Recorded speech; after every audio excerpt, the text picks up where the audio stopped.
किसी भी कीमत पर इस बांध को नहीं बांधने दिया जाएगा, क्योंकि इससे फायदा नहीं, ज्यादा लोगों को नुकसान होने वाला है। कि जितने लोग यहाँ पर पहुंचे हैं, इससे करीब करीब और भी ज्यादा लोग इस लड़ाई में जुड़ रहे हैं और ये कड़ी इतनी मजबूत होगी कि यहाँ के लोगों की आवाज बहुत जल्द सदन तक गूंजेगी और सरकार को ये जो प्रोजेक्ट है वो किसी भी हाल में वापस लेना पड़ेगा। और जब तक सरकार हमारी मांगों को, हमारी आवाज को सुन नहीं लेती है, हम लोग इसी तरह उनके कान में शीशे के तेल को डालते रहेंगे और अंत में आकर के उनको बांध को रोकना भी पड़ेगा, चाहे किसी भी कीमत पर उनको रोकना पड़ेगा। हमारा बांध को समाप्त नहीं कर दिया जाता है जब तक इस लड़ाई को हम लड़ते रहेंगे। हम लोग भी इस लड़ाई को उस समय तक लड़ेंगे जब तक ये बांध रुक नहीं जाती है। संघर्ष बेकार नहीं जाता है। जितने जनप्रतिनिधि आपके हैं सभी इस काम में लगे हुए हैं कि यह जो सिकराना का तटबंध है नहीं बने, रुक जाए।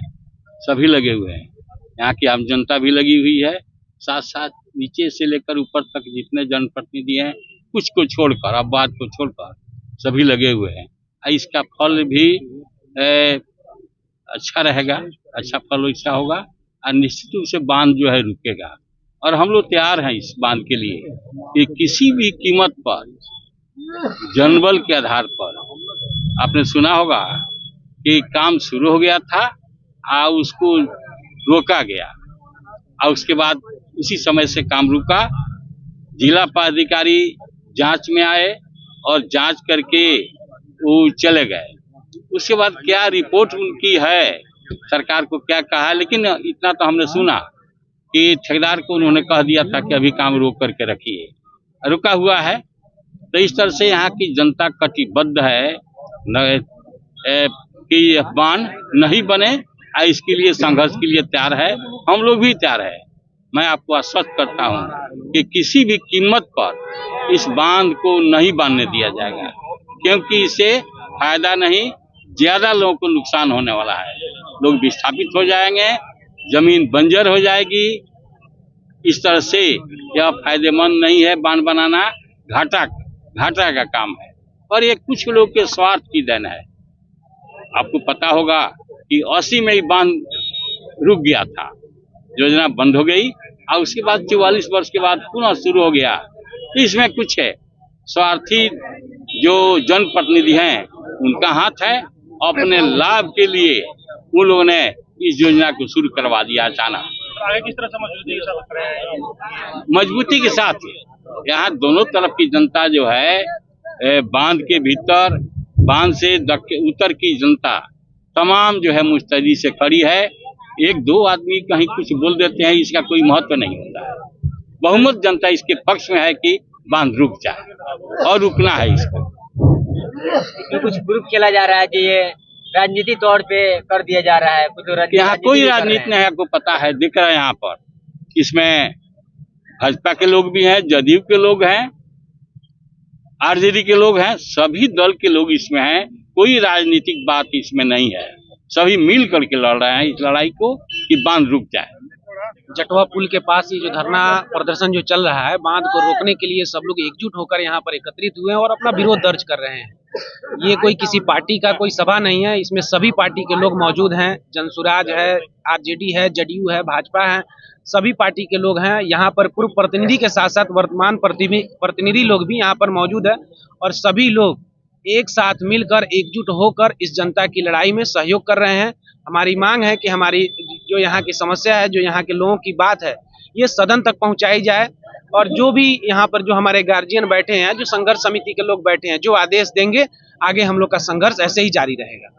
ना ये लड़ाई अभी सड़क पे है, सदन तक पहुंचाने के लिए हम लोग संघर्षरत है और मैं आशान्वित हूं कि जितने लोग यहाँ पर पहुंचे हैं, इससे करीब करीब और भी ज्यादा लोग इस लड़ाई में जुड़ रहे हैं और ये कड़ी इतनी मजबूत होगी कि यहाँ के लोगों की आवाज बहुत जल्द सदन तक गूंजेगी और सरकार को ये जो प्रोजेक्ट है वो किसी भी हाल में वापस लेना पड़ेगा। सर, उसके लिए कहीं तो अधिकारी के ब्लॉक घेराव करना पड़ेगा, चाहे बंजरिया थाना घेराव करना पड़ेगा, तभी तो पता चलेगा जी क्यों घेराव किया जा रहा है।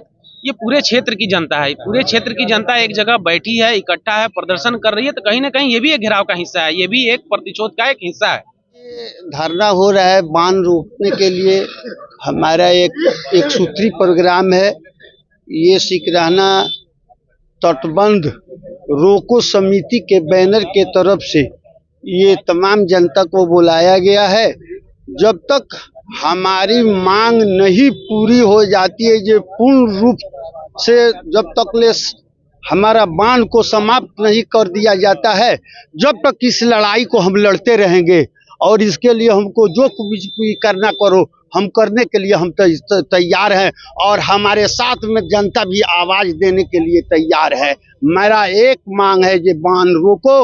आज के डेट में सरकार हमारी नीतीश कुमार की है और नीतीश कुमार हम 3 महीना से हम अपनी मांग को पूरा मांग रहे हैं और कान में तेल लगा कर ये सरकार बैठी हुई है, हमारी आवाज को सुन नहीं रही है। तो इसके लिए जब तक हम बांध को नहीं रोकवा देते, हम आगे रहेंगे, हमारी जनता पीछे रहेगी। जब तक बांध नहीं रुकेगा, जब तक हमारा संघर्ष चालू रहेगा। सरकार के गलत फैसले के खिलाफ सभी दलों के लोग आम जनता के साथ हम लोग यहाँ धरने पर बैठे हैं और जब तक सरकार हमारी मांगों को, हमारी आवाज को सुन नहीं लेती है, हम लोग इसी तरह उनके कान में शीशे के तेल को डालते रहेंगे और अंत में आकर के उनको बांध को रोकना भी पड़ेगा, चाहे किसी भी कीमत पर उनको रोकना पड़े। पार्टी किस तरह से सहयोग कर रही है? शुरू से ही ऑल इंडिया मजलिस इत्तेहादुल मुस्लिमीन इस बांध के विरोध में है और क़यामत की सुबह तक रहेगी इंशाल्लाह। शांतिपूर्ण ढंग से, गांधीवादी ढंग से इस आंदोलन को जहां तक लड़ना होगा हम लोग लड़ेंगे और ये सरकार को हम लोगों की बात सुननी चाहिए। भारत के यशस्वी प्रधानमंत्री नरेंद्र मोदी जी और बिहार के लाडले मुख्यमंत्री नीतीश कुमार जी को 4 महीना से हम किसान और मजदूर को खेत में होना चाहिए। जी, हम लोग धरना प्रदर्शन में लगे हुए हैं, विरोध कर रहे हैं। हम लोगों की आवाज उनको सुन लेनी चाहिए और हमारी आवाज उनके तक पहुंचनी चाहिए। ये प्रोजेक्ट गलत है, ये जनता के हित में नहीं है और इसका गहरी जांच करा लीजिए कि इसमें यूरोपिया का बंदरबाट करने के लिए कार्य किया जा रहा है और हम गरीब जनता के गर्दन पर छुरी चलाया जा रहा है। हम लोग इस बांध को नहीं बांधने के लिए हर तरीका से शांति प्रिय ढंग से, गांधीवादी तरीके से, जिस तरह गांधी जी आंदोलन करके इस चंपारण से और ये लंगोटी पहनकर आजाद करा दिए, हम लोग भी इस लड़ाई को उस समय तक लड़ेंगे जब तक ये बांध रुक नहीं जाती है।